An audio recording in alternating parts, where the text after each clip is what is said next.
होती ती लोकांना बाहेर काढण्यात आपल्याला यश आलं? सर, इथे आपल्याला सीबीडी अग्निशमन केंद्रामध्ये आपल्याला सकाळी 4:50 कॉल आला. आपण इथे आपल्या अग्निशमन अधिकारी आणि जवानांसोबत जेव्हा पोहोचलो तर इथे बिल्डिंग कोलॅप्स झालेली होती. त्याच्यामध्ये 2 लोक अडकलेले होते. त्या 2 लोकांचे नाव एक आहे सैफ अली म्हणून आणि रुखसार खातून म्हणून होतं. हे लोक बिल्डिंगच्या आतमध्ये अडकले होते. ते जिवंत होते, ते आवाज देत होते. अग्निशमन अधिकारी आणि कर्मचाऱ्यांनी त्यांना जिवंत बाहेर काढलं दोघांना. आणि एक जण मोहम्मद मिराज म्हणून एक मिसिंग आहे आणि आता सध्या समजलेलं आहे की त्याच्यासोबत आणखी एक व्यक्ती आहे, तर त्याचं शोध कार्य चालू असेल त्याच्यात. सर, याच्यामध्ये लोक राहत होती का, म्हणजे फॅमिलीज किती होत्या कळलंय?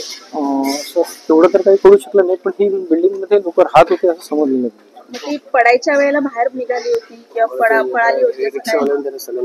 हा, सलूनवाले जे होते म्हणतात इथले, त्यांनी सांगितलेलं आहे की त्यांना बिल्डिंग पडत आहे म्हणून, तर बरेचसे लोक त्यातनं बाहेर एव्हॅक्युएट करतात आले. सर, किती लोक काम करतील आपत्ती व्यवस्थापन साधारणपणे? सर, इथे आपल्या इथे नाही म्हटलं तरी सीबीडी अग्निशमन केंद्र, वाशी अग्निशमन केंद्र, नेहरू अग्निशमन केंद्र, इथे नाही म्हटलं तरी एक 60 ते 70 लोक आपल्या इथे काम करत आहेत. त्यानंतर मग NDRF ची टीम आपण इथे बोलवलेली आहे.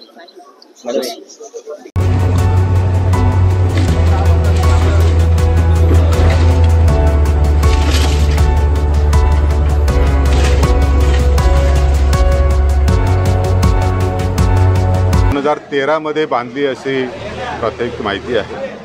इमारतीमध्ये 3 गाळे आणि 17 फ्लॅट्स असं होते.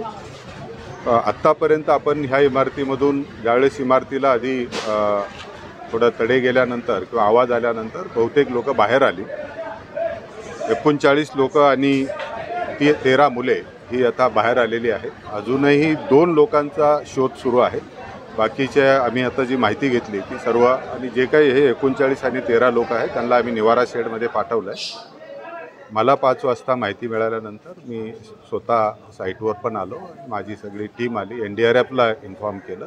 NDRFची टीमसुद्धा आपण जर बघितलं असेल तर 6 वाजल्यापासून NDRFची टीम पुन्हा काम करते आणि आता मदत कार्य सुरू आहे. शोध सुरू आहे आम्ही की नेमके अजून किती त्याच्याखाली ढिगाऱ्याखाली आहे.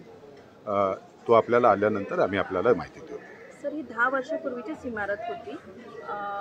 गावठाणामधली इमारत आहे की सेक्टर्समधली आहे? नाही, ही गावठाणातली इमारत दिसते. म्हणजे आज जर आपण इथे आल्यानंतर, कारण त्याला ह्याच्यात दिसतंय की आणि मूळ रस्त्यावर आहे, असे नाही की ती कुठेतरी बाजूला आहे. इमारतीमध्ये काय झालं आता तो नंतर आपण तपासणी करून कशामुळे इमारत कोसळली याची शोध घेऊ.